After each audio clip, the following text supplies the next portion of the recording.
Thank you so much, sir, for your time. Thank you. Right, let's begin by talking about what happened recently during the Maragoli Cultural Festival. And Cabinet Secretary Eugene Wamalwa has accused you of being behind his heckling during the event. What do you say to that? Well, I think I would say at the very outset that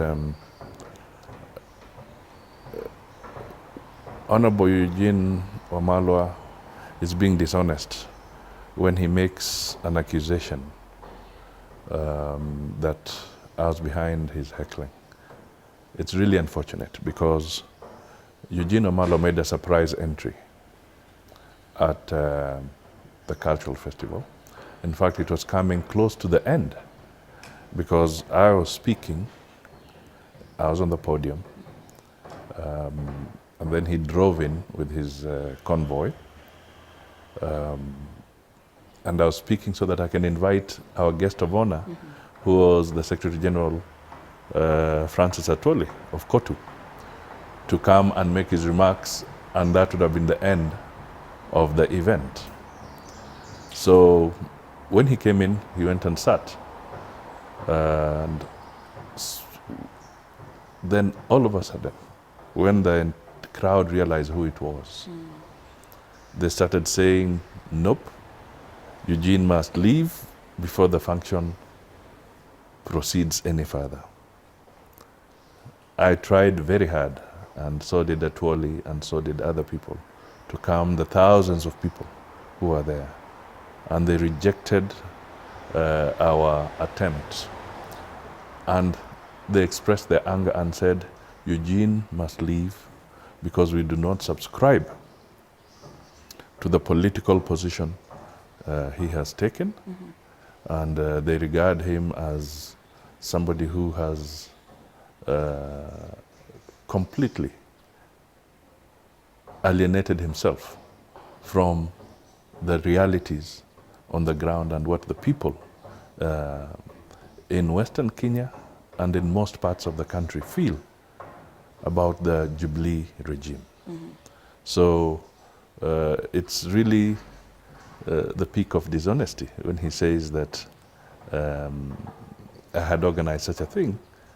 You come in by surprise, you are under siege, I walk out there, I stand by him, I talk to him, and if he can quote the conversation, I told him, Eugene, I would not want anything to happen to you when you are on these grounds.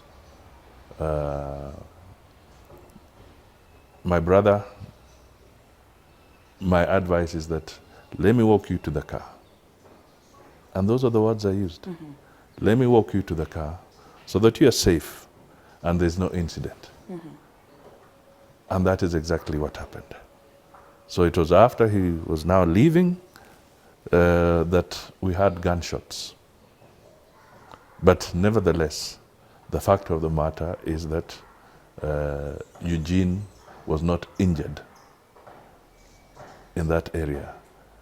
And I made sure that that did not happen because I escorted him to the car and stood by him so that anybody who would have wanted to harm him would also have had to harm me. Are there undertones to supremacy battles of Luya leadership that can be read to this? No, apparently not. Anybody bringing that in is completely misinformed and does not know what they're talking about.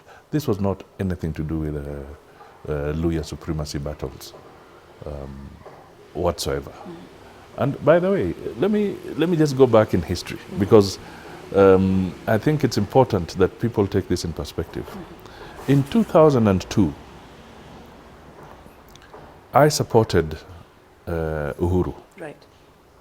All right? And Moi was there. And I received a lot of hostility in Kakamega. Extreme hostility. I received a lot of hostility in Malava. I never stood up and said that this is a case of the Kabaras against the Maragoli. I never stood up to say that these are the people of Kakamega against the Maragoli. No, These were people expressing their disappointment because of the political stand I had taken in 2002. And these are the realities that are there today. And in that same 2002, the people of Sabatia, whom I represented, also expressed their position. They voted me out. So this is not a new phenomena. In fact, it is now becoming much more pronounced. And even if you go slightly further back, when Mwangale was there and Moi was the president, and there was a multi-party movement coming in, clarion call for multi-partyism. If I remember well, Moi in Bungoma was always faced with chants and heckling of Jubilee Chibiri. And I would be in his entourage, because then I was serving his government. And this was not about Bukusus hating Moi. This was not about Bukusus hating anybody else. They were at that time also expressing their anger that they did not believe that there was sufficient democratic space in the country, and therefore they were strongly for multi-partyism. So these are the facts of the day. And I think my advice to Eugene is that, and some of his supporters, is that let's not go that road of trying to make it look like it's a Maragoli Bukusu issue. Listen to the concerns of the people. Right. That is my message to them. Right. And you are the founder of the National Super Alliance. Yes. What is the strongest cause for the opposition at the moment? Some people are feeling that the formation of the People's Assembly and that cause, with time now, is losing that traction that it started with. What is your strongest cause at the moment? I think let me start by saying that what are the issues that we think we believe ought to be addressed. One is the issue of electoral justice. And bear with me if I take a little bit of time on this issue. When we talk about electoral justice, it is not necessarily that Mudavadi must be elected or Raila must be elected. I think what we are seeing is that since 2007, we had the Kriegler report, which called for serious fundamental reforms in our electoral system. Some were implemented, others were rubbished.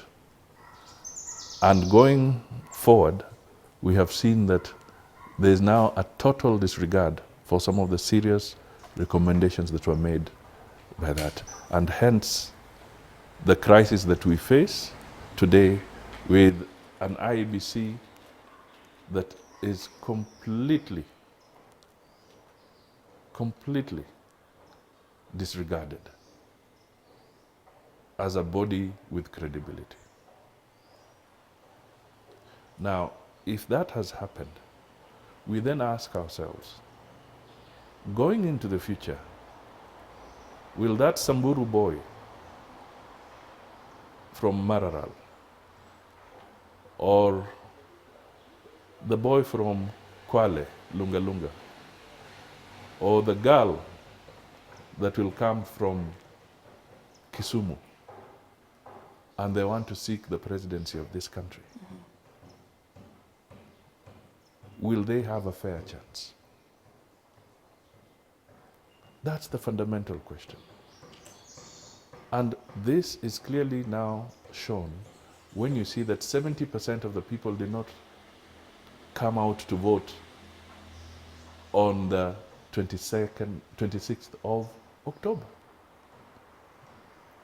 Because they do not believe that the IEBC is competent and honest and dedicated to a free and fair process.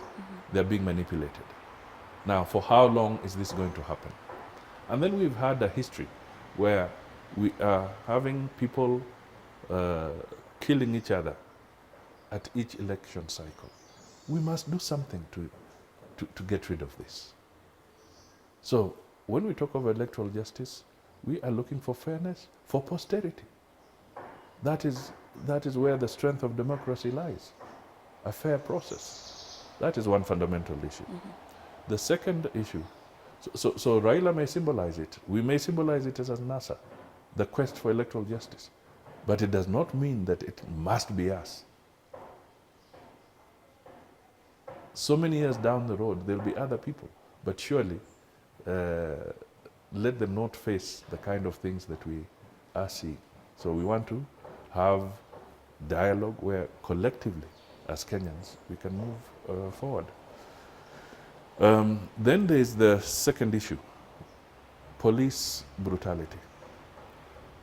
NASA wants to see a police service that is fair, that uses reasonable force if it has to, and that cares for the lives of the people.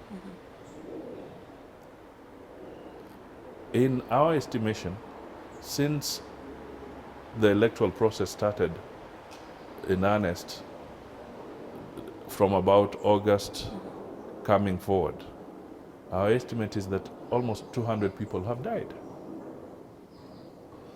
And the majority of them at the hands of police brutality.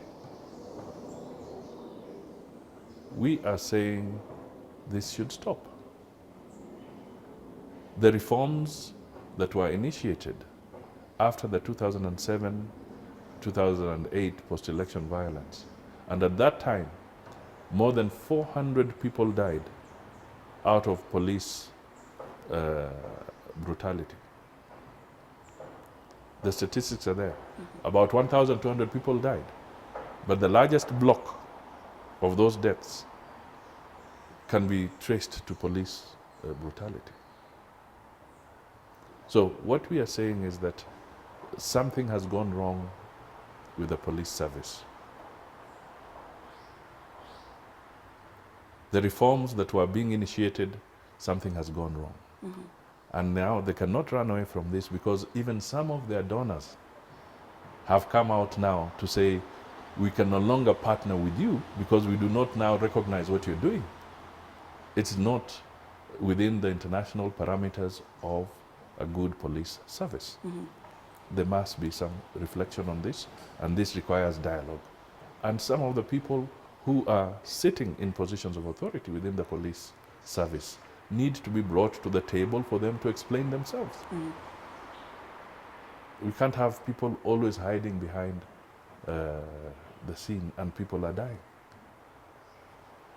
They're behind the curtain and people are dying.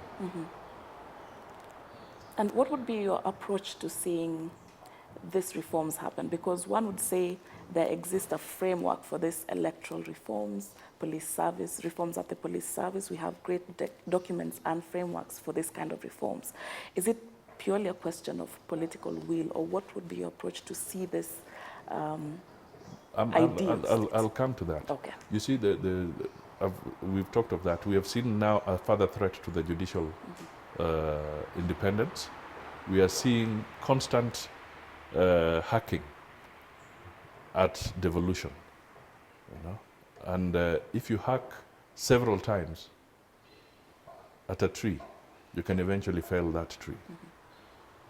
Then finally, we have also seen that the structure of governance that we have is not suitable for our country, and this is why, as NASA, we believe that revisiting the Bomas draft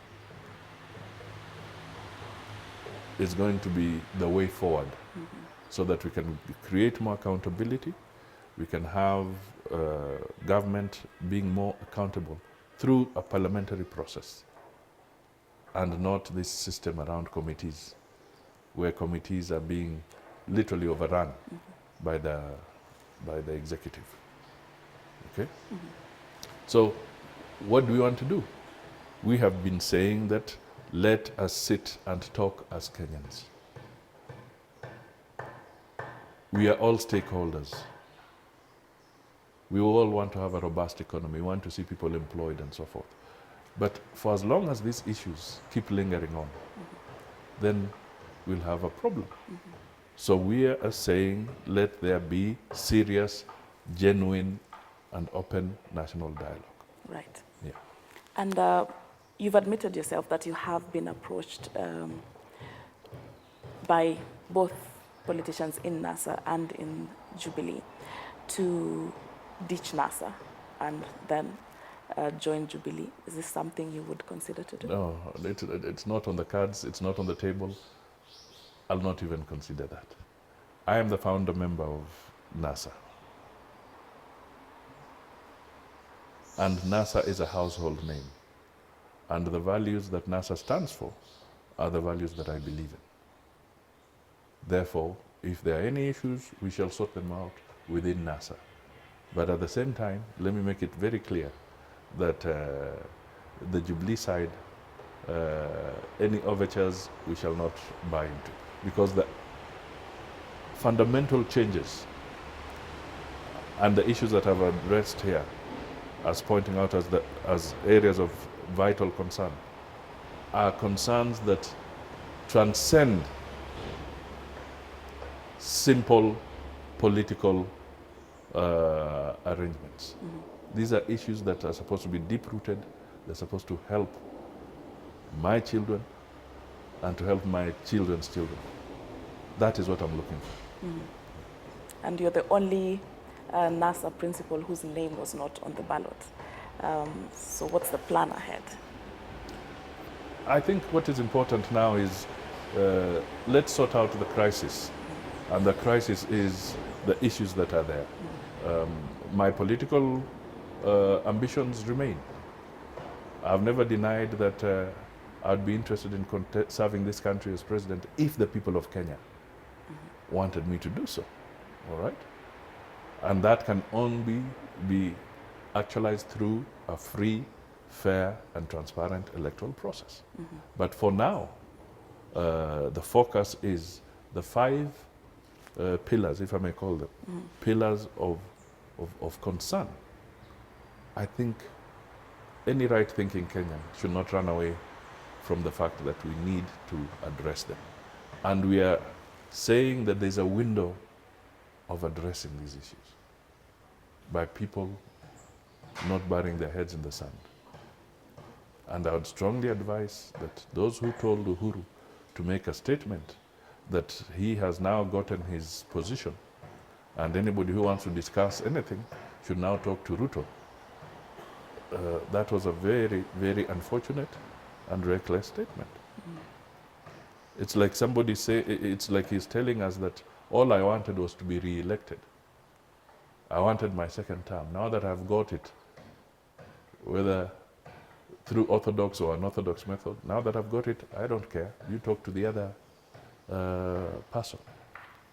That is not a statement that should come from the head of state. It's like saying, if you're a fireman and it's your last day at work and you see a serious fire gutting a house and you have the hose pipe, it's like saying, well, since it's my last day at work, it's not my job to put out that fire.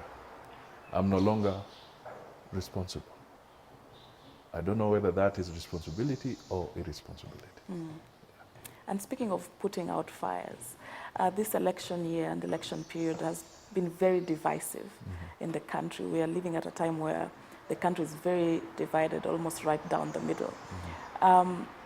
What do you think is the way forward in terms of that crucial cause of uniting the Kenyan people? I think Kenyans must, all Kenyans, leaders included, they must be honest with themselves. And honesty calls for a situation where you say, I think there are issues, let us talk about them. And talk about them to find a solution, not just to create a talking shop. And we are not averse to dialogue. I was somebody who was part of the Kofi Annan process. So I fully understand the implications of a country that is turned to the brink. It's not healthy at all for anybody. All right? And we are trying to tell the people there that this habit of saying that we just want peace and reconciliation The church has been studiously silent on some of these issues. The business people have been studiously silent. They just keep on saying peace and reconciliation. What about justice? Justice is the foundation. Even in our national anthem, we talk about justice be our shield and defender. And then you talk about dwelling in peace and liberty. But you talk of justice being our shield and defender. So when somebody gets to the pulpit and says, let's have peace and reconciliation, okay, what are you reconciling? You reconcile people because there must have been some degree of injustice. Talk about it too. Don't let it just disappear. Talk about it. If you're a business person in this country and you want to make money in this country and you don't want to say anything about police brutality,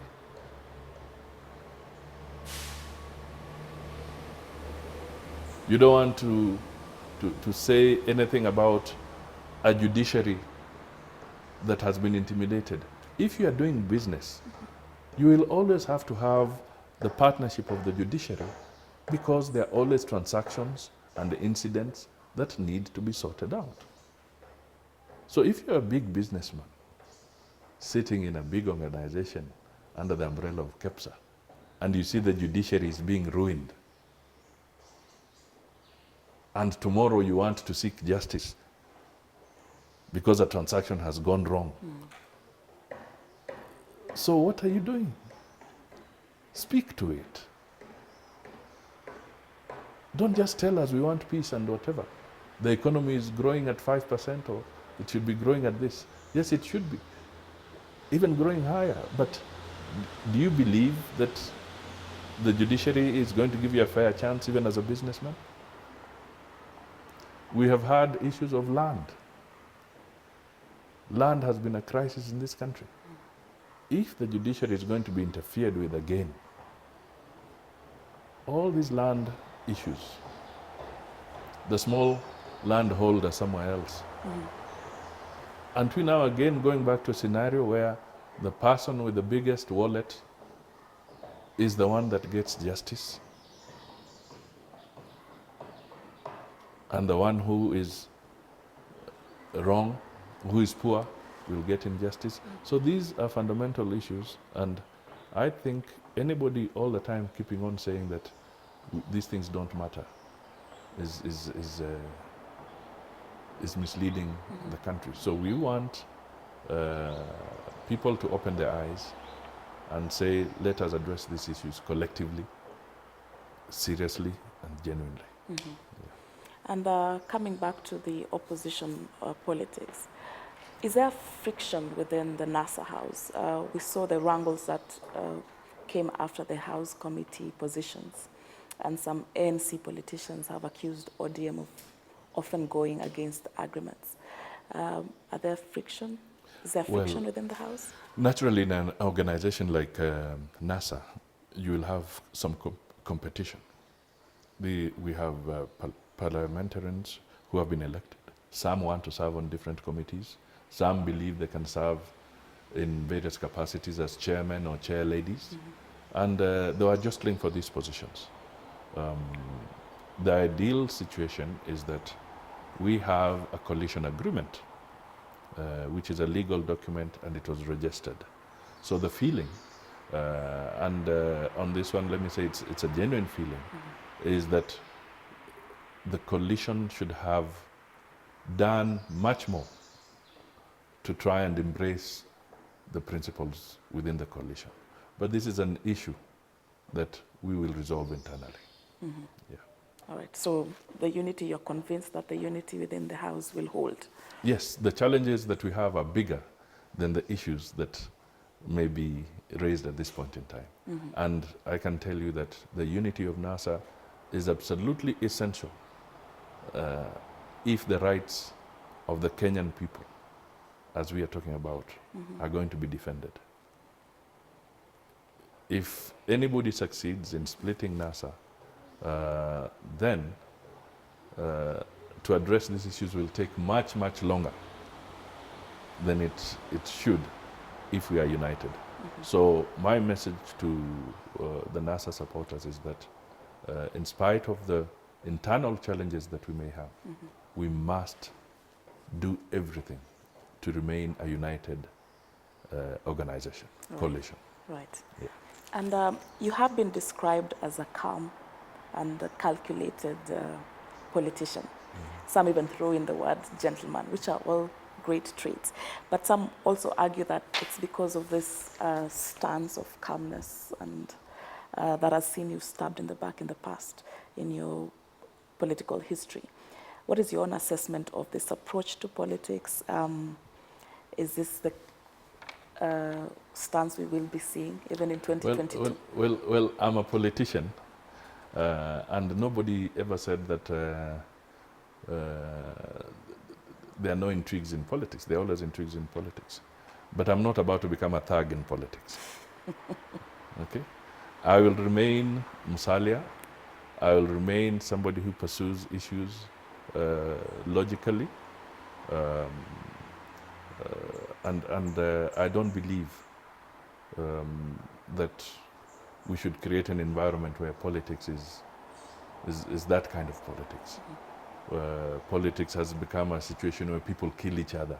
I don't believe in that kind of politics. It's not for our time or the time. We need to look at things differently. All right, and my demeanor does not in any way mean that I do not have resolve. Okay. You don't have to stand on the top of the tallest building in Nairobi and shout and say, I'm now a politician. And you must listen to me because I'm standing at the top of the roof. All right. Yeah. And lastly, your message to Kenyans in the new year and the political class. The message to Kenyans is that let us not bury our heads in the sand. Let us address the issues and the concerns genuinely, because we want a better Kenya. And we want a Kenya that we shall all be proud of, and a Kenya that will also be fully respected within the international community. The challenges of unemployment, of poverty,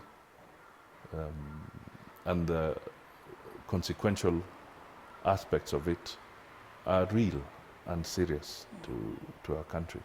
So we must all tackle these things, because corruption must be dealt with. Okay?